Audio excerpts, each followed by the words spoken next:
दूध को मार्केट में भेजने से पहले दूध की बहुत सारी प्रोसेसिंग की जाती है, जिसे दूध प्रसंस्करण या फिर दूध संसाधन कहते हैं। इसके अंदर दूध की गुणवत्ता की जांच होती है। मिल्क प्रोसेसिंग या दूध प्रसंस्करण क्या है, इसको पढ़ते हैं। कच्चा दूध जो डेयरी पर प्राप्त किया जाता है उसका गुणवत्ता परीक्षण करते हैं। यदि गुणवत्ता परीक्षण सकारात्मक है, यानी उसकी फैट, उसमें प्रोटीन, उसमें अम्लता, ये सारी चीजें अगर सही है, तो फिर बाद में दूध का प्रसंस्करण किया जाता है, पास्तुरीकरण किया जाता है, निर्जमीकरण किया जाता है, समांगीकरण किया जाता है, और इन प्रकार की क्रिया होने के बाद में इनको टैंकों में भरकर वितरण के लिए भेजा जाता है। यानी अगर गुणवत्ता में वो सकारात्मक है दूध, तो उसको कूलिंग ऑफ मिल्क या पास्चराइजेशन, स्टेरिलाइजेशन या होमोजेनाइजेशन की जो क्रियाएं होती है, उन क्रियाओं करने के बाद में इनको टैंकों में भरकर बेचने के लिए भेजा जाता है। दूध संसाधन या दूध प्रसंस्करण में जो क्रियाएं काम आती है वो 4 क्रियाएं आती है, और इन 4 क्रियाओं के बारे में हम बात करेंगे। पहला है cooling of milk, pasteurization, sterilization और होमोजेनाइजेशन। इन चारों क्रियाओं के बाद ही दूध को डेयरी में से पैकिंग करके भेजा जाता है। तो हम एक एक करके पढ़ेंगे। तो सबसे पहला हम पढ़ेंगे कूलिंग ऑफ मिल्क, यानी दूध ठंडा करना। दूध ठंडा करना जरूरी क्यों है? क्योंकि अगर तापमान अधिक होता है तो दूध में जीवाणुओं की संख्या बढ़ जाती है और दूध जल्दी खराब हो जाता है। लंबे समय तक चलाने के लिए दूध को ठंडा करना अति आवश्यक है। तो पहला प्रसाधन या इसकी प्रोसेसिंग है वो होती है कूलिंग ऑफ मिल्क या दूध ठंडा करना।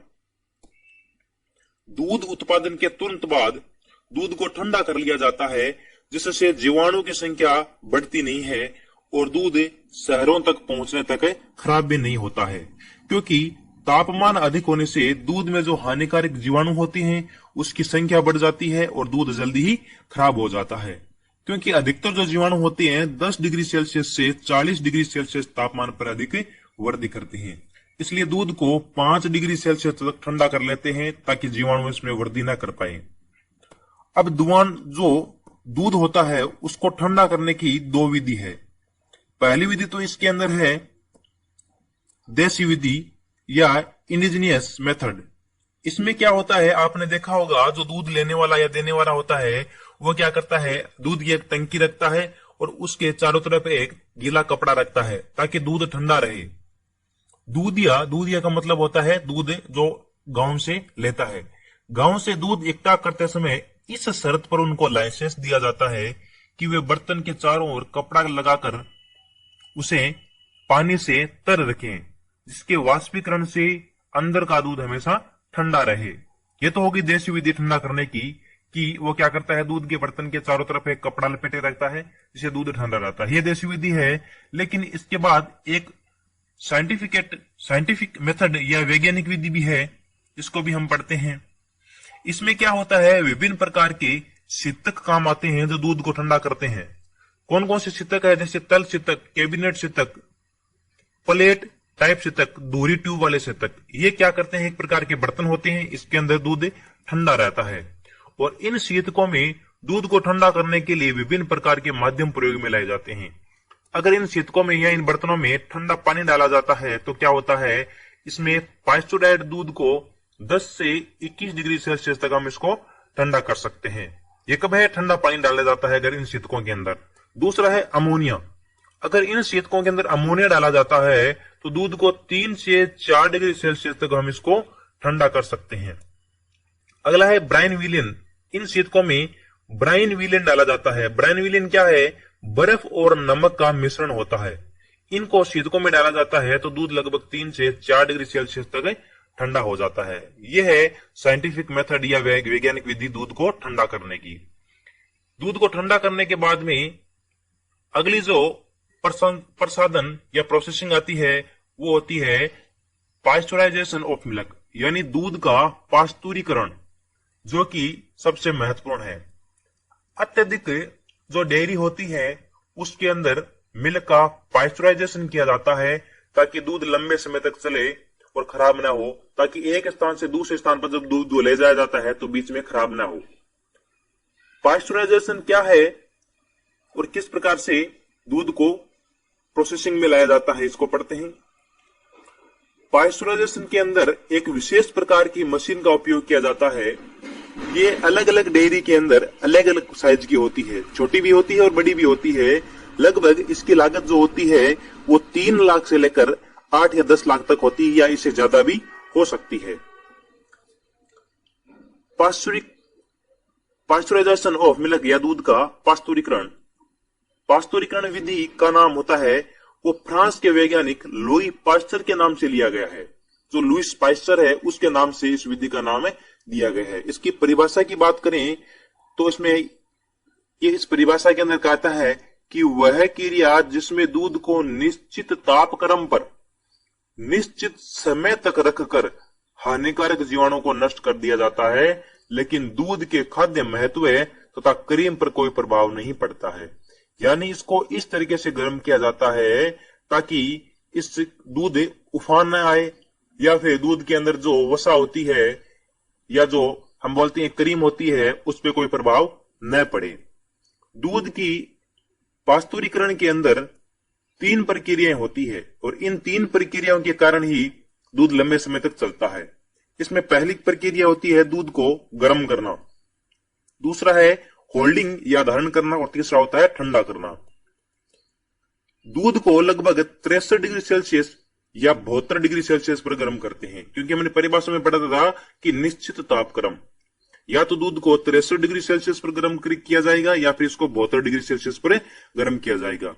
इसके बाद होल्डिंग का मतलब होता है जो 63 या 72 डिग्री सेल्सियस था, इसको निश्चित समय तक उसी तापमान पर रखना, यानी होल्ड रखना। 63 डिग्री सेल्सियस पर लगभग 30 मिनट के लिए इसको रखा जाता है। अगर हम इसको 72 डिग्री सेल्सियस पर गर्म कर रहे हैं तो इसको होल्डिंग टाइम इसका कितना होता है, 15 सेकंड होता है। होल्डिंग टाइम इसका 15 सेकंड होता है। अगला है ठंडा करना। दूध को गर्म करने के बाद तुरंत ठंडा करना पड़ता है, क्योंकि इससे बचे हुए जीवाणु भी वृद्धि नहीं कर पाते हैं। यानी हम जो पास्चुराइजेशन की जो विधियां पढ़ेंगे आगे 2, उन विधियों के अंदर ये 3 प्रक्रिया ही काम आएगी, गर्म करना, होल्डिंग करना और ठंडा करना। इन तीनों प्रक्रियाओं के द्वारा ही हम इनकी विधियों को पढ़ेंगे। तो जो पास्चुरीकरण है उसकी लगभग 2 विधियां होती है। पहली जो विधि होती है वो होती है कम ताप अधिक समय विधि, जिसको बोलते हैं low temperature long time method, या फिर इसका शॉर्ट नाम है वो होता है LTLT। LTLT का मतलब होता है लो टेम्परेचर लॉन्ग टाइम। इस विधि में क्या होता है, एक दोहरी कुंड वाले विशेष प्रकार की मशीन का उपयोग किया जाता है। इस मशीन के अंदर ही दूध को डाला जाता है। इसके अंदर दूध ठंडा होता है, होल्डिंग होता है और ठंडा भी होता है। इस विधि को पढ़ते हैं। इस विधि को धारण या बेंच पास्चुरीकरण भी कहते हैं। धारण मतलब होल्डिंग। इस विधि के अंदर दूध को लगभग काफी समय के लिए धारण किया जाता है या रखा जाता है, इसलिए इसको धारण या बेंच पास्चुरीकरण भी कहते हैं। इस विधि में दूध को 63 डिग्री सेल्सियस पर 30 मिनट के लिए रखा जाता है। यह बहुत ही महत्वपूर्ण पॉइंट है कि LTLT के अंदर दूध को कितनी देर के लिए रखा जाता है, तो 63 डिग्री सेल्सियस पर 30 मिनट के लिए रखा जाता है। या फिर ऐसा भी आ सकता है कि 63 डिग्री सेल्सियस पर 30 मिनट के लिए रखा जाता है। कौन सी विधि में, LTLT विधि में रखा जाता है। गर्म करने के बाद इसको तुरंत 5 डिग्री सेल्सियस तक ठंडा कर लेते हैं। यह विधि दोहरे दीवार वाले कुंड में पूरी की जाती है। दोहरी दीवार वाले कुंड का मतलब समझ रहे होंगे आप कि डबल लेयर जिसके अंदर होती है, 2 लेयर वाला कुंड या 2 लेयर वाला यंत्र। 2 दीवारों के बीच में जो रिक्त या खाली स्थान होता है उसको जैकेट कहते हैं। और दूध को गर्म करने के लिए जैकेट में गर्म पानी भर देते हैं। अगर जैकेट में गर्म पानी भर देते हैं तो दूध गर्म हो जाता है। यदि दूध को ठंडा करना है तो उस जैकेट में अपन ठंडा पानी भर देते हैं। इसमें कुंड की दीवारें स्टेनलेस स्टील की बनी होती है। कुंड के अंदर एजिटेटर लगा होता है। क्या लगा होता है? एजिटेटर लगा होता है, जो दूध को हिलाकर दूध को समान रूप से गर्म करता है। आपने मिक्सी के अंदर देखा होगा कुछ ब्लेंडर जैसा होता है जो उस चीज को घुमाता है, उसी तरीके से इसके अंदर एजिटेटर लगा होता है जो दूध को समान रूप से हिलाता रहता है ताकि इसके अंदर वसा या इसके अंदर क्रीम अलग ना हो। इसमें तापन, धारण और ठंडा करना, ये तीनों प्रोसेसिंग इसी के अंदर ही होती है। किसके अंदर? अल्टी के अंदर।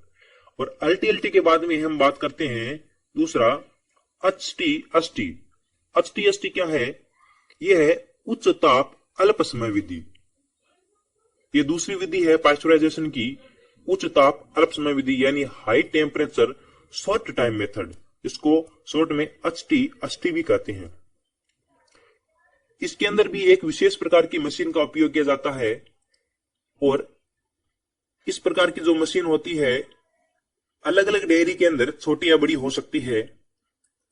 इस विधि का दूसरा नाम सतत पाश्चुरीकरण भी है क्योंकि इस विधि में दूध लगातार बहता रहता है। इसमें दूध को 72 डिग्री सेल्सियस पर 15 सेकंड तक गर्म करते हैं। ध्यान रखना इस चीज का, HT-ST के अंदर दूध को 72 डिग्री सेल्सियस पर 15 सेकंड गर्म करते हैं, लेकिन हमने अल्टी के अंदर पढ़ा था कि 63 डिग्री सेल्सियस के अंदर हम उसको 30 मिनट तक गर्म करते हैं। लेकिन HT के अंदर 72 डिग्री सेल्सियस पर 15 सेकंड के लिए गर्म करते हैं क्योंकि इसके अंदर लगातार दूध बहता रहता है, जल्दी जल्दी इसके अंदर पाश्चुरीकरण होता है और तुरंत बाद इसको 5 डिग्री सेल्सियस पर ठंडा भी कर लिया जाता है। जो पाश्चुरीकरण है HT-ST के अंदर, इसके अंदर टोटल 6 भाग होते हैं। पहला तो है रीजनरेटिव सेक्शन, या इसको पुनर्जनन विभाग भी कहते हैं, फ्लोट कंट्रोल टैंक। अगला है हीटिंग सेक्शन यानी गर्म करने वाला भाग, होल्डिंग ट्यूब, धारण नली, फ्लो डिवर्सन वाल्व और अगला है कूलिंग सेक्शन। ये 6 प्रकार के पाश्चुरीकरण के अंदर भाग होते हैं और इसकी विधि पढ़ते हैं कि किस प्रकार से HT-ST के अंदर दूध का पाश्चुराइजेशन किया जाता है। सबसे पहले कच्चा दूध दूध संग्रहण कक्ष से मशीन के पुनर्जनन भाग में आता है। दूध के बहाव को समान रखने के लिए फ्लो कंट्रोल वाल्व काम आता है। पुनर्जनन भाग में 2 ट्यूब एक दूसरे के अंदर लगी होती है।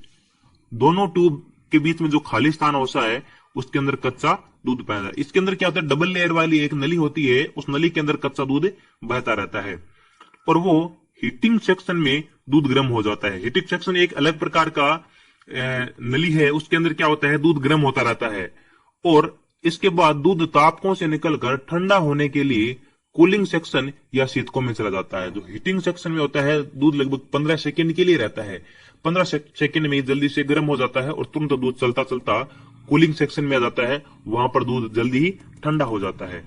वहां से ठंडा होने के बाद में शहरों के लिए भेज दिया जाता है, यानी बेचने के लिए या फिर इसको पैकिंग करने के लिए भेज दिया जाता है। अब HT-ST के अंदर दूध पाश्चुरण करने का लाभ क्या होता है? देखो, इसके बहुत सारे लाभ हैं। इसका पहला जो लाभ है वो है अधिक दूध के लिए ये उत्तम है, यानी दूध अगर ज्यादा है, डेयरी बड़ी है, तो ये इसके अंदर इसका उपयोग कर सकते हैं। इसके अंदर समय कम लगता है क्योंकि आपने देखा होगा कि 15 सेकंड तक ही इसके अंदर रुकता है दूध और अल्टी के अंदर 30 मिनट का समय लगता है। इसमें संपूर्ण क्रियाएं एक ही मशीन में हो जाती है। संपूर्ण क्रियाएं का मतलब कौन कौन सा हो गया? गर्म करना, होल्डिंग और ठंडा करना। श्रम व व्यय कम लगता है, मेहनत कम लगती है, इसमें कम जगह की आवश्यकता होती है, हानिकारक जीवाणु होते हैं वो नष्ट हो जाते हैं और बड़े दूध व्यवसाय के लिए ये उपयोगी होता है। अब इसके बाद में हम बात करते हैं निर्जमीकरण या स्टरलाइजेशन। इसे पहला कौन सा था? पाश्चराइजेशन, जिसके अंदर हमने अल्टी और HT-ST पढ़ा है, और अब पढ़ेंगे स्टरलाइजेशन या निर्जमीकरण।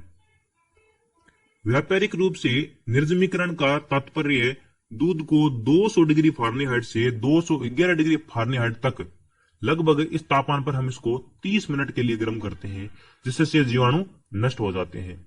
यानी यह विधि पहले वाली विधि के समान है, लेकिन बस इसके अंदर अंतर इतना ही है कि इसको 200 से 211 डिग्री फारेनहाइट तापमान पर 30 मिनट के लिए गर्म किया जाता है। 200 डिग्री फारेनहाइट का मतलब होता है लगभग इसमें 94 डिग्री सेल्सियस और 211 डिग्री फारेनहाइट का मतलब होता है 98 डिग्री सेल्सियस।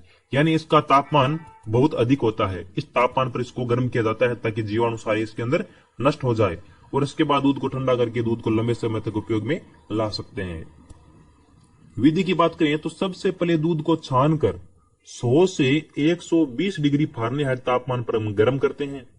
इसके बाद दूध को समरूप तरल बनाने के लिए यानी एक सा बनाने के लिए 150 से 160 डिग्री फ़ारेनहाइट तापमान पर फिर से गर्म करके समांगीकरण यंत्र से 2000 से 2500 पाउंड प्रति वर्ग इंच का दाब डाला जाता है।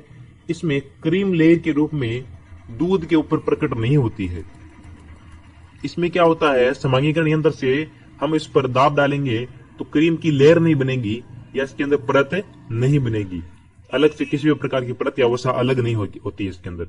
इसके बाद इन्हें बोतलों में भरकर 212 से 230 फ़ारेनहाइट तापमान के पानी से भरे टैंक में डाला जाता है। इनको बोतलों में भरने के बाद क्या किया जाता है, बड़े बड़े पानी के टैंक होते हैं, उसके अंदर गर्म पानी होता है 212 से 230 डिग्री सेल्सियस, उसके अंदर टैंक में डाला जाता है। और टैंक में डालने के बाद में क्या करते हैं, इनको ठंडा करके शहरों में भेज दिया जाता है। तो एक निर्जमीकरण भी एक प्रकार का मिल्क प्रोसेसिंग है जिसके द्वारा दूध खराब नहीं होता है। और इसके बाद हम पढ़ेंगे समांगीकरण या होमोजेनाइजेशन। यह भी एक प्रकार की दूध प्रोसेसिंग या दूध प्रक्रिया है जिसके अंदर क्या होता है, यांत्रिक विधि द्वारा दूध की वसा गुलिकाओं को एक समान आकार वाले छोटे छोटे कणों में विभाजित कर दिया जाता है, जिससे दूध संग्रहण करते समय क्रीम या लेयर के रूप में एकत्रित न हो और सारे अवयव दूध में समान रूप से उपस्थित हो। इस क्रिया में समांगीकरण यंत्र द्वारा अधिक दबाव पर दूध को संचालित करके पूरा किया जाता है। इसमें भी एक विशेष प्रकार की मशीन होती है। इसमें क्या होता है, दूध को गर्म करने के बाद में इसके अंदर उस यंत्र द्वारा दाब डाला जाता है, जिस दाब के द्वारा पूरा जो दूध होता है वो एक समान से घुल जाता है और क्रीम या इसके अंदर वसा अलग नहीं होती है, और इस प्रकार से दूध को हम लंबे समय तक चला सकते हैं। तो आज हमने पढ़ा है प्रोसेसिंग ऑफ मिल्क, यानी दूध को किस प्रकार से लंबे समय तक हम इसको चला सकते हैं। इसी तरह के दूध से संबंधित अन्य जानकारी देखने के लिए लगातार चैनल के साथ बने रहें। Thank you.